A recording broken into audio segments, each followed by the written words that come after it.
for the Jews. I'll start over again, as I think I was premature.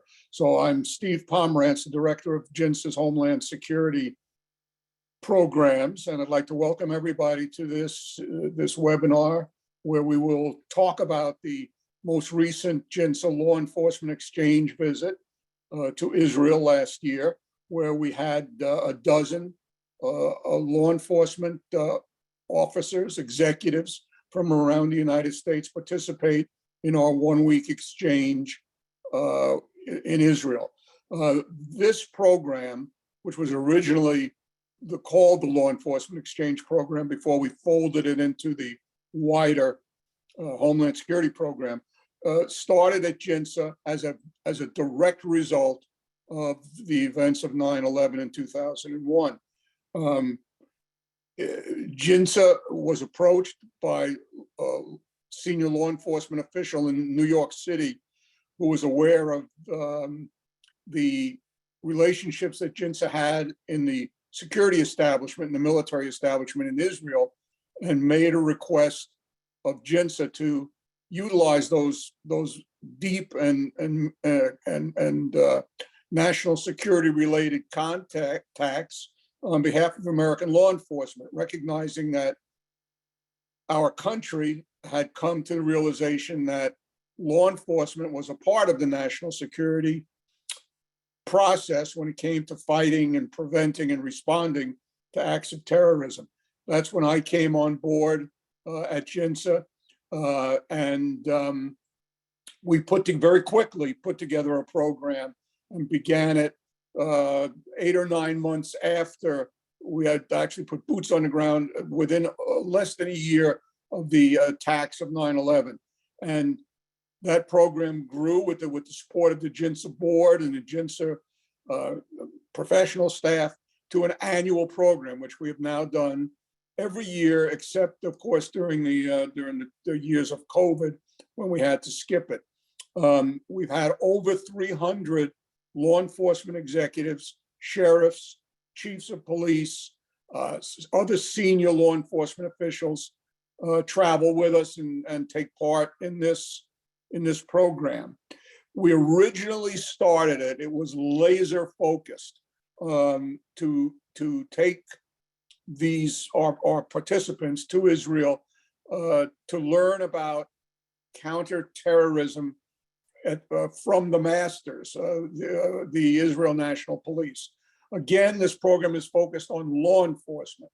And as such, we realize that American law enforcement has two distinct responsibilities.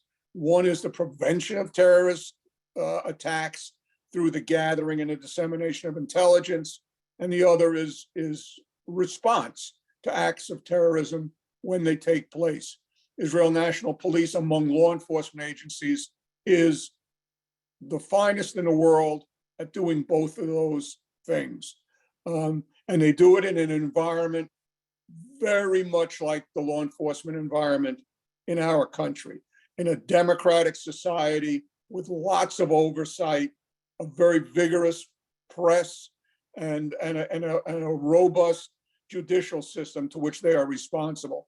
So our senior law enforcement officials feel very much at ease and in an environment they are familiar with when they go to Israel. As I said, initially, it was laser beam focused on counterterrorism, particularly the terrorism that emanates from the Middle East. Over the years, the landscape has changed somewhat, and we've developed our program. We've made changes in our program to meet that changing environment. We acknowledge the relationship with the Israel National Police. We simply couldn't do it without them. Like most law enforcement organizations around the world, they have plenty to do and not enough personnel to do it all. And the effort that they take, and it's substantial, to host us for a week is both remarkable, and even more so when you see the enthusiasm with which they do it. we had a very senior law enforcement official at the beginning of this, Israeli, at the beginning of the program say to us that they learned their lessons in blood, and they were hopeful through the expenditure of blood, and they were hopeful to impact us positively so that we wouldn't have to learn those lessons the way they did. And it's always been that way. I could take up the whole hour talking about the program. I don't want to do that. I do want to introduce and acknowledge our two guests with us. First, we have Sheriff Don Barnes from Orange County, California. He is a major player, not only in law enforcement in California, but in the United States. He's got a 35-year law enforcement background. His department is substantial. It's one of the larger departments in the country. He's got about 4,000 people he's responsible for. And in addition to that, he is called upon by various entities within the Department of Justice, for example, to lend his expertise and his voice to the national scene.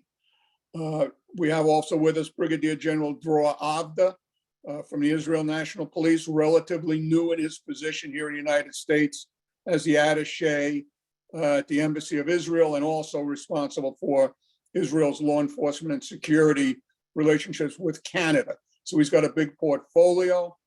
He recognized and dove into this program immediately, traveled with us to Israel, stayed with us all during the program, and shaped the program based on his extensive experience in the Israel National Police. Dror's basically done it all.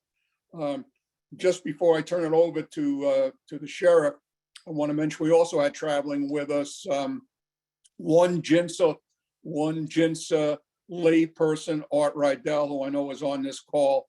And it would be wrong of me not to mention the fact that he traveled with us, because he was a great addition to the trip when asked questions that I couldn't answer. So thank you, Art, for that. Sheriff Barnes, over to you, sir, please.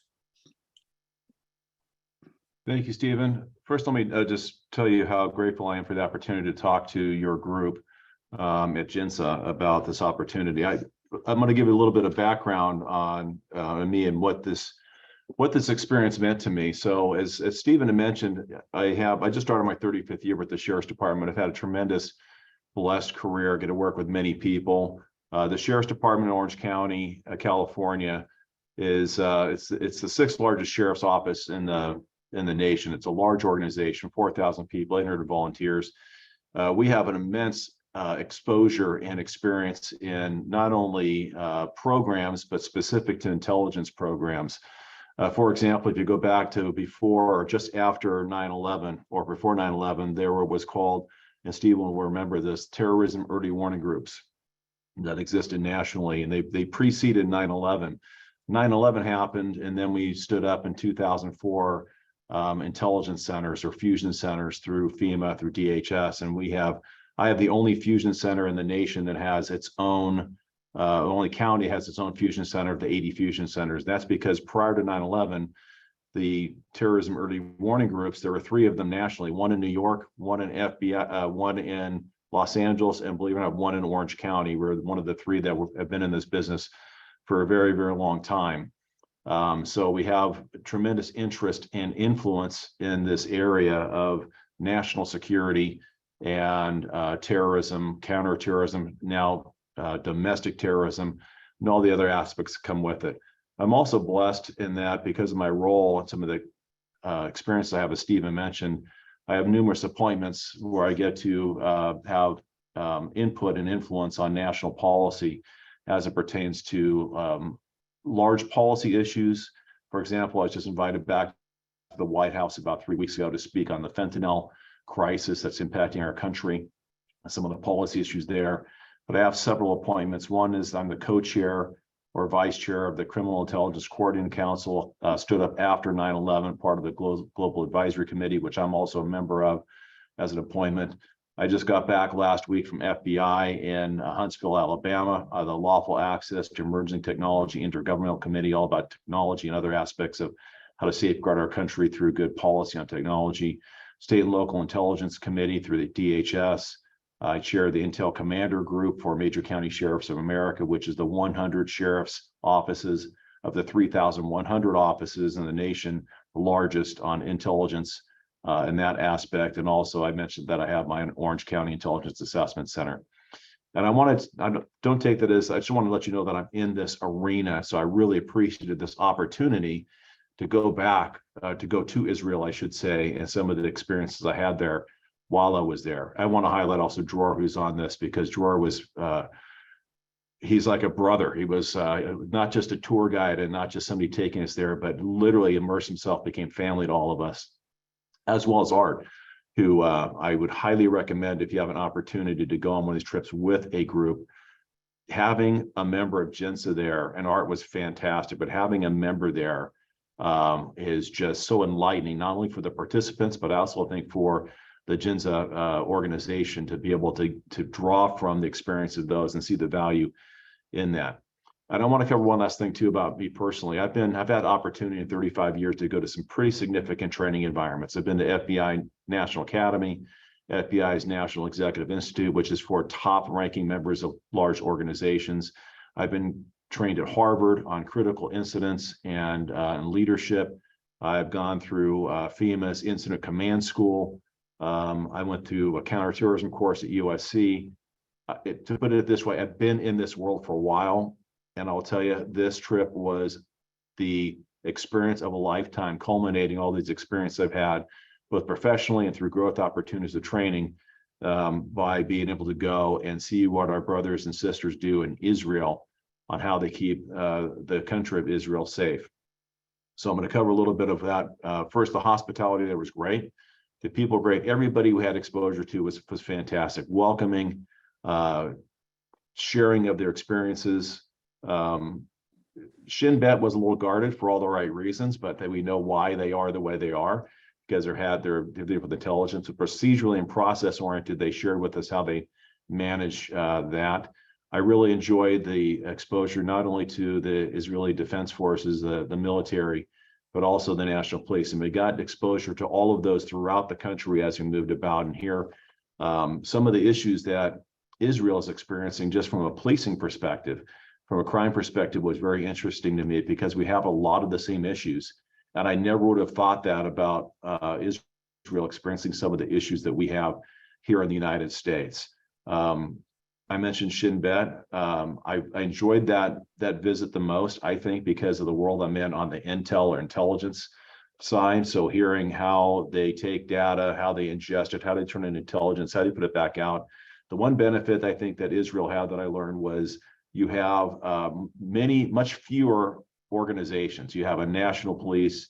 There's one police. You have the border police, obviously, but very strategically placed in how they operate and how they intertwine, compared to the tens of thousands of policing agencies within the United States, and then have private entities as well. I actually kind of thought it was very well orchestrated how the scale is brought down and how they manage policing in Israel. My highlights for me were, I love the border police visit to their training facility, seeing the recruits there, how they were being trained, going through different training environments, how they are trained to respond and react on a much larger platform, what their roles and responsibilities were great. I especially liked because they're right there in that area that it's very volatile, and what they are dealing with in that area of the region. So that was, to me, incredibly important on how they were operating in the environment. I will tell you also real quick, and this is I'm kind of editorializing as I go, so stay with me because I'm going off memory. But to hear the different aspects of risk throughout the country, going down to the Gaza Strip and seeing the risk there from Hamas and missile strikes and that are happening from there, and seeing the Iron Dome strategic defense system that's put in place to keep that portion of Israel safe. was incredibly enlightening to me. I did have a little bit of a leery feeling because at one point we're standing inside the secure area inside the Gaza Strip, and we're talking, and I think it was Dror or whoever's managing that area said, yeah, more than likely there's probably somebody, snipers looking at you through rifle scopes right now. And I'm thinking, why are we standing this close if we're within that? Not at risk, obviously, but it was it was just a different perspective to hear the risk that the people of Israel face, not just there, but from Hezbollah to the north, and then in Jerusalem, how that's managed was extremely enlightening to me on how that was working. Seeing the Yehuda market in Israel and Jerusalem, going to Jerusalem first of all was just it was just such a different experience for all the right ways, eye-opening to see how you have what the world would presume to be groups, we call them Muslims here, but they call them, the Arabs there, with the Jerusalem population in such close proximity, and realizing that what we deal here in hate is also prevalent there, but on very, very different extremes. That the vast majority of the people who live in Jerusalem live there together in harmony, making it work, and that the national police, although not their specific responsibility, but given over to them from the Jordanians to manage the safety of all the people in that area, was extremely eye-opening. To visit the Western Wall and see the people there and be invited into that part of the culture to participate was really just kind of melted your heart. The tunnel tour to see the history of Jerusalem going back obviously centuries was unreal. That's the only way I could share that is still there, and seeing that whole part of old Jerusalem was very incredible.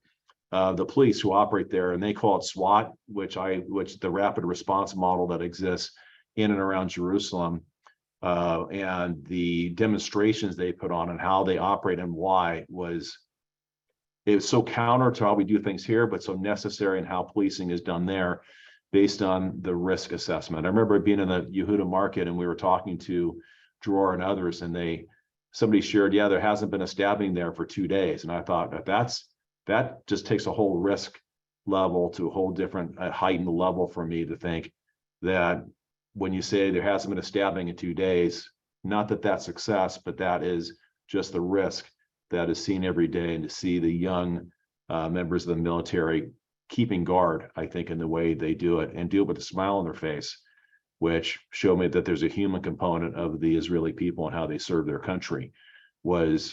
I wish I could bring that personality back and just indoctrinate into my organization, which is you can still present, you can still do your job, you'll fulfill your missions and not your obligations, but you can still do it by being a person with a smile on your face, which I thought was very enlightening to see the people there that were doing that job as well.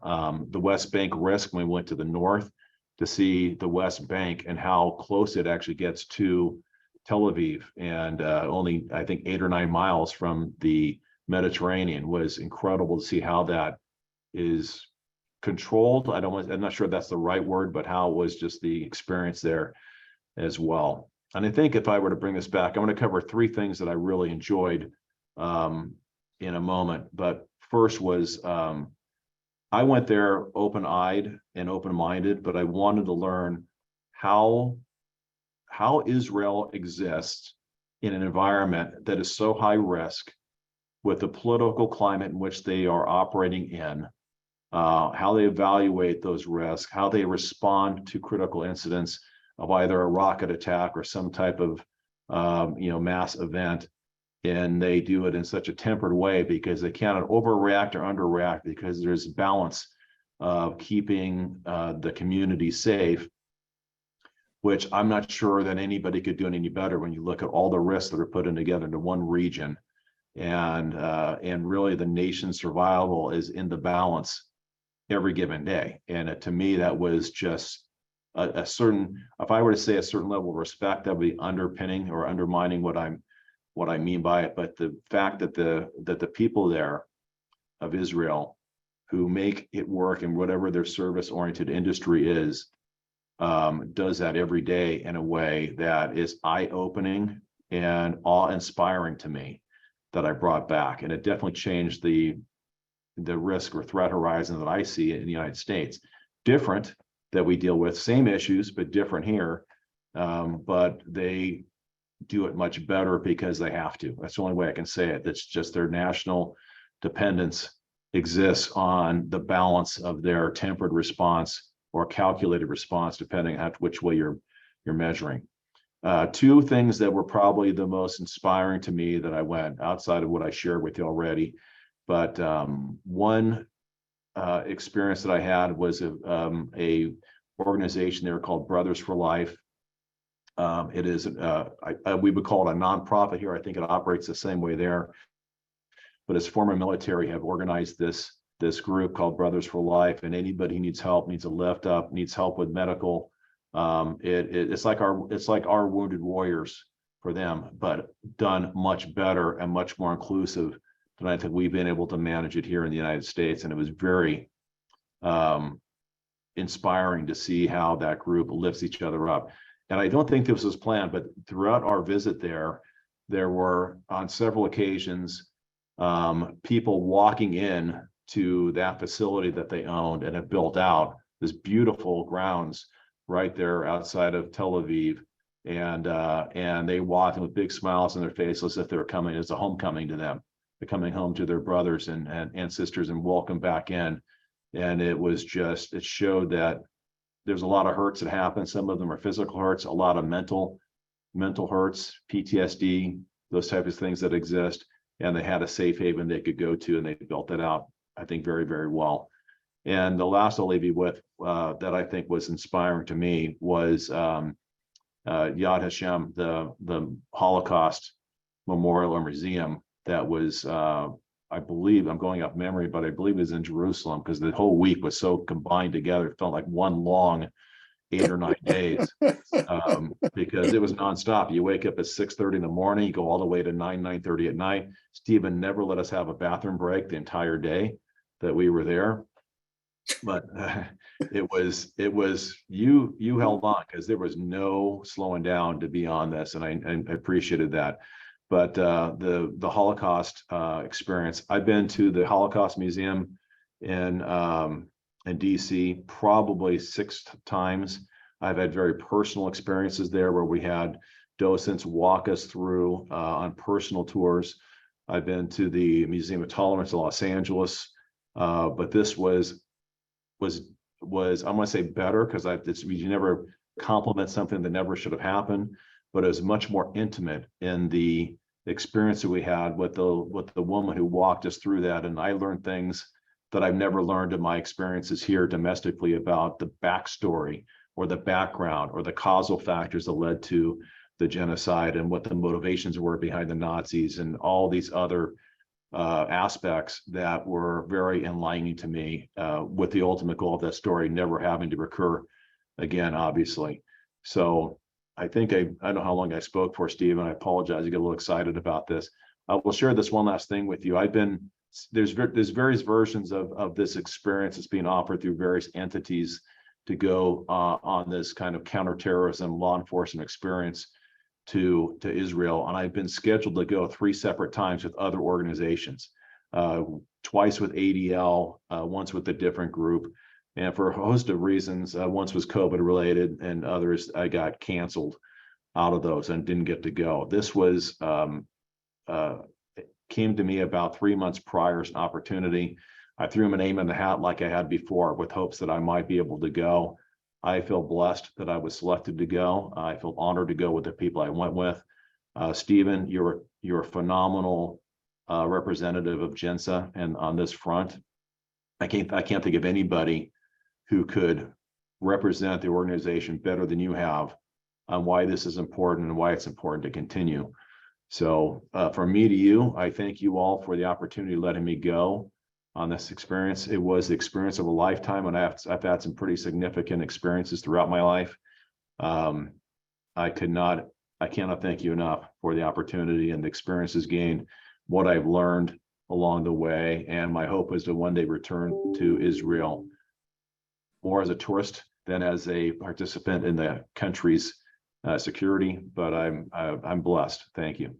Thank you, Don. Thank you for those remarks, and on a personal level, thank you as well. I just want to say before I turn over to Dror, we take somewhere between 10 and 15 participants per trip, with a lot of variables in there. There are 18,000 law enforcement agencies in this country. It's much more of an art than it is a science in selecting people to go. But we try for leadership. We try for people we know are leaders in the law enforcement community. And that's why, and you can easily see why Don fits that profile. So thank you for coming with us on this. So I will turn it over to Dror. I think you know who he is, and I'm just going to let him speak for himself from the Israeli perspective. Dror, you there? Yes, hi. First of all, after Don speaks, I'm a little bit afraid that I'm going to ruin it, and maybe it's best to keep it after this remarkable things that he said. I want to thanks Art that was participating in the delegation. For me, it was a unique opportunity to know him, and I learned a lot from you and from him and from all the participants. 1 minute about me. I grew up in the Army and the Special Forces, and then enlisted to the INP, the Israeli National Police. I served in the counter-terror unit for 14 years. Become a squadron leader in another commanding position, and then came command on my own unit dealing in undercover operation in the field of counter-terror, and then became a major crime unit commander. I served in 2 units, and I am holding this position of the police attaché something like 8 months. Regarding the JINSA delegation, I am truly in the first time that I met Steve, and then when I flew into Israel with the delegation, I have my own doubts about the importance of this kind of program. I can tell you that now I have no doubt that this is crucial to the strategic relationship between Israel as a nation and United States of America. It's crucial for the INP. I think it's contribute to the understanding of the challenges that we are facing together.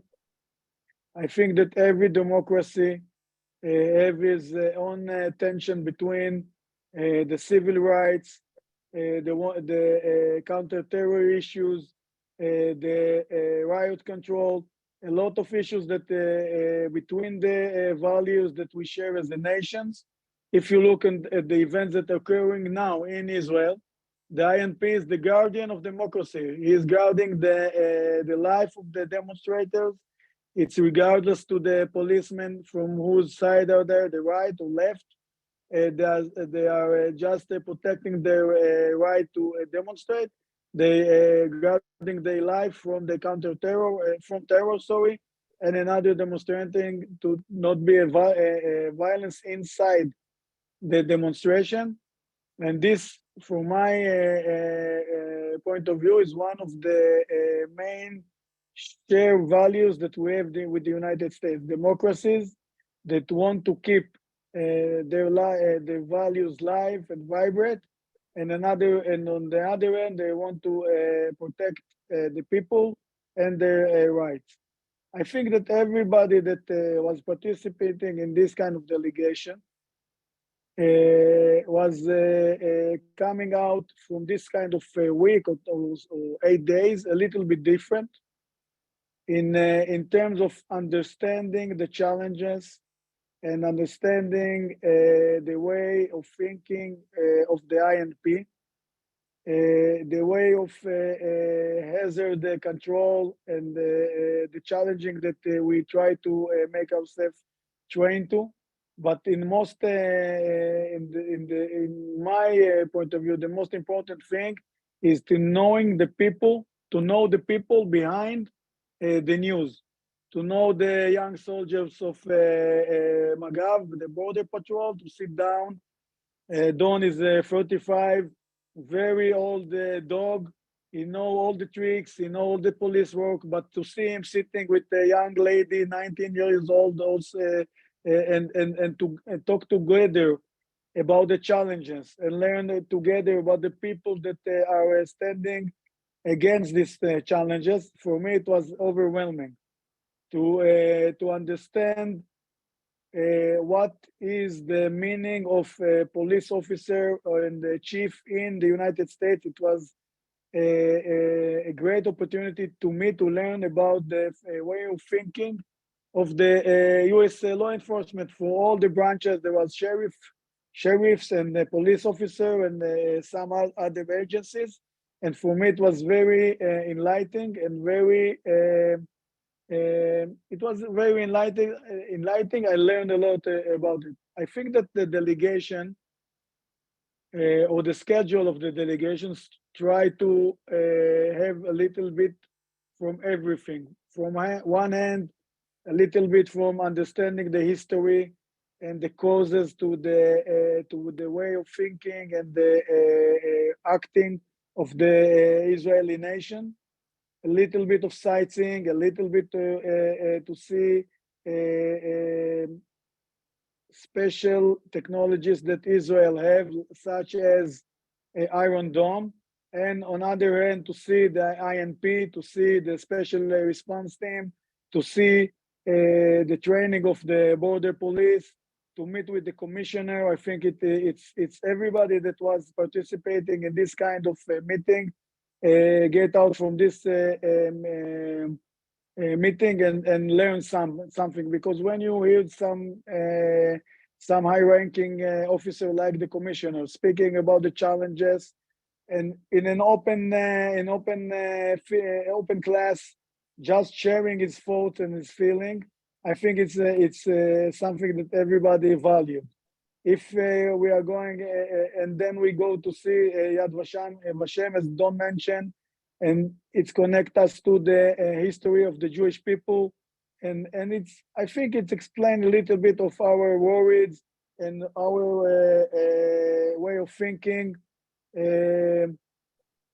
I think that all the combination of civil society, Yad Vashem, brother in life, that we see how wounded the soldiers and police officer helping each other to make better, to see the INP. It's make a better picture of the of Israel. What are the challenges? What is really the INP? I think that one of the most big benefits of the INP, that we have a good ambassador that can deliver the values of the INP, that can say, okay, the INP is not a brutal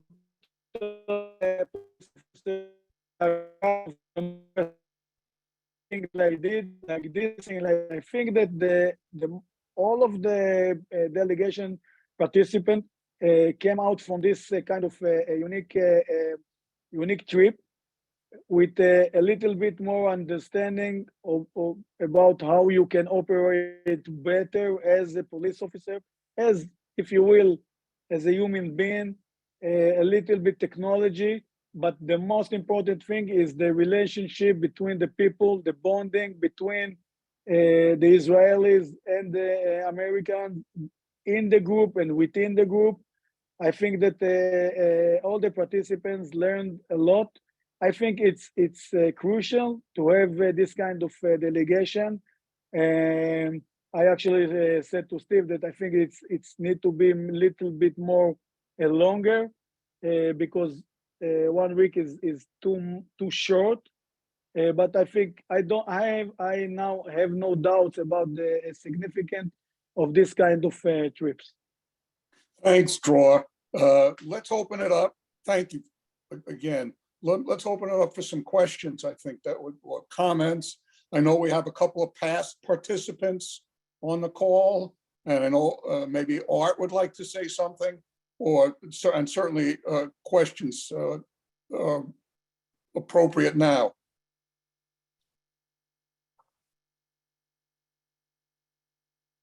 Stephen, there's one question in the Q&A. And are you moderating the questions? Hi, yes, we have one question from Elizabeth Irene. The question is, what is the biggest weakness in how we currently protect Jewish communities, and how can it be addressed?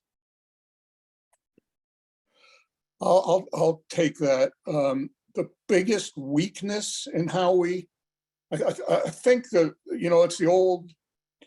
it's the old story. It's just, I'll go out on a limb here. It's that we can't agree on what the threat is, and it gets politicized.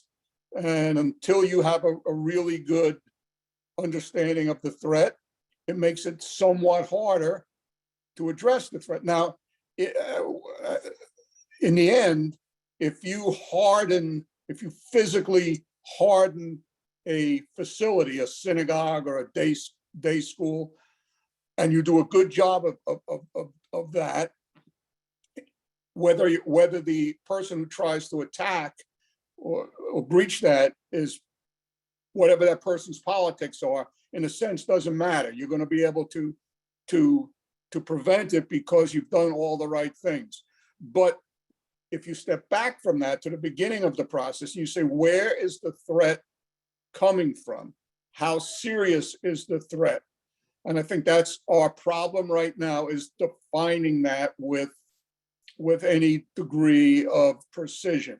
And also, and Don said it very well, this is a very complex country. We have 18,000 law enforcement agencies.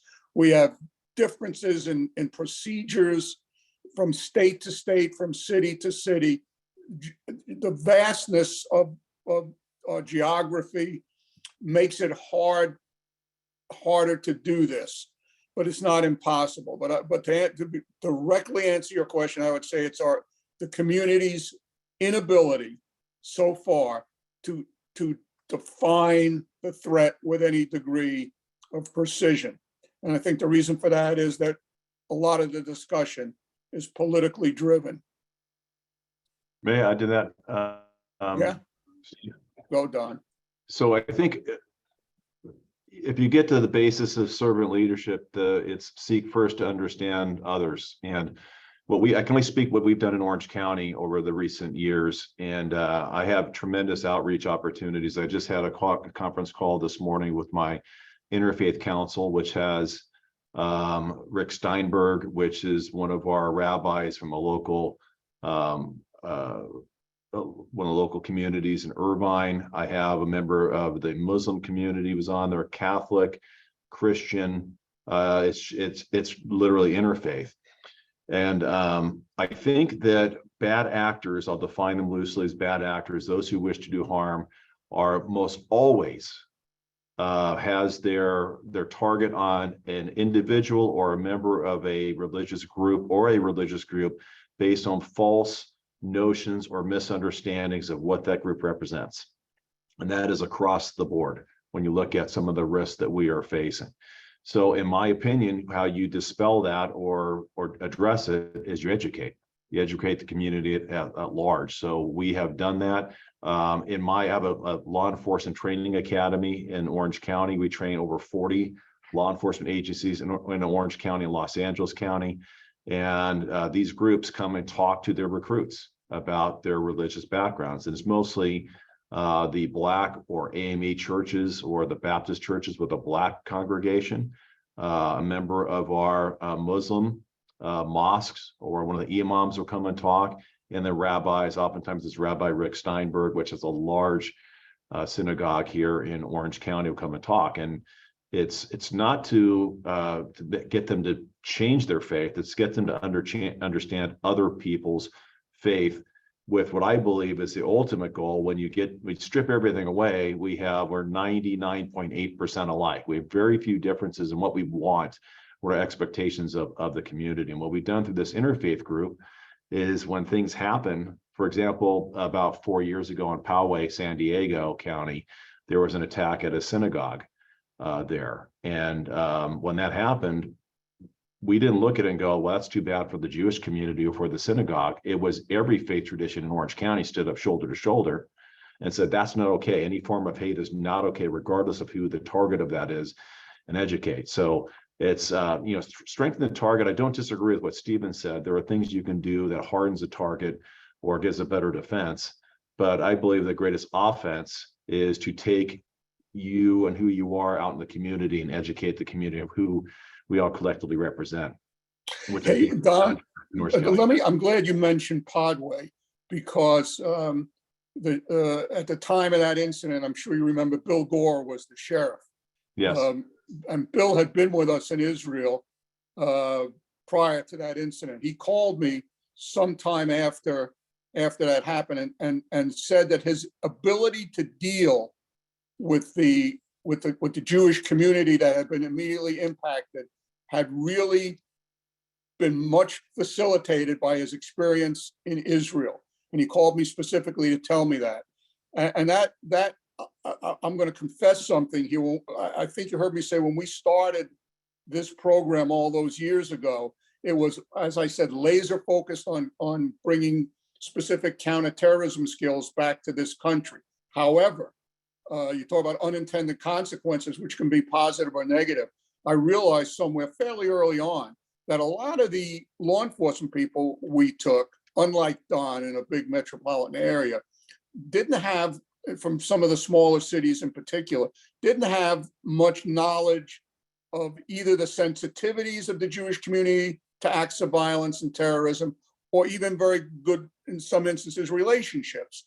And I started getting feedback from some of our participants that after they came back, they would reach out to the leaders of the Jewish community. They take the time and effort to do that. And that has become, to be perfectly honest about it, a major focus, not the only focus by any means, but of this experience, to make law enforcement more aware of the particular concerns based on the history that the Jewish community has. So thank you for what you do out there with that, Don. Any other questions, Anna? Yes, I'm going to open up the Art Rydell would like to make a comment, so I'm going to turn on his microphone right now.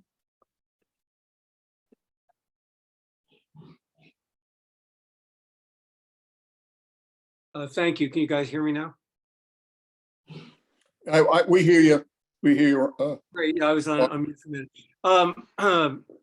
I'd like to make a brief comment about the participants in this call, but then share a couple of my observations from the trip, not about my own kind of takeaways about the blue and green police in Israel and how they operate, but more about my observations about the interaction between the delegates, who are all either chiefs or assistant chiefs of major U.S. city police agencies in the U.S., like Don, and their Israeli counterparts. So first, Steve, this is my first year participating. Steve tells me that we had wonderful support, JINSA had wonderful support from the Israeli side on prior trips. But I just got to say that I don't think we could possibly have had a better host on the Israeli side than Dror. He's a pretty modest individual, and I don't want to embarrass him here, but I will tell you that during his very lengthy career in all the entities we talked about, the military and their counterterrorism units, Shin Bet, the Green Police and the Blue Police, that Dror at one point or another commanded virtually every base and unit that we visited. And it was really amazing. First thing that would happen when we would show up at a base is the commander and senior officers would throw their arms around Dror. They'd either all served under him personally or his reputation preceded them if they hadn't been there when he was commanding that unit or base. And, you know, we just had incredible reception by the various groups and agencies. Okay, and of course, you know, Don was a wonderful participant, and Steve was incredible with the experience and perspective that he brought to this, and how he organized the whole thing on very short notice this year. So anyway, that said, I just wanted to offer a couple of quick comments, my observations. First, and I think Don touched on this, as did Dror, but it was amazing to me how quickly and how strongly our U.S. delegates bonded with their Israeli counterparts. It was, you know, after, you know, just very brief initial encounters, you know, they were clearly regarding each other as close colleagues and close friends. And it was amazing to me to see that, you know, across all the distance and the very different experiences. A number of our participants had no experience in Israel before.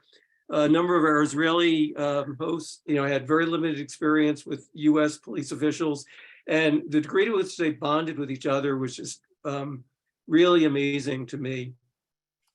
I also, you know, think that our police officials who were on the trip just, you know, learned a lot. And Don touched on this, but about just the character of the individuals in the Israeli police organizations. And again, this was mentioned before, but I really want to stress it. From the most junior to the most senior officers. And I observed some of these interactions between 18 and 19-year-old raw recruits, which are just incredible poise and commitment, and our very senior U.S. police officials, which was very remarkable for me to observe.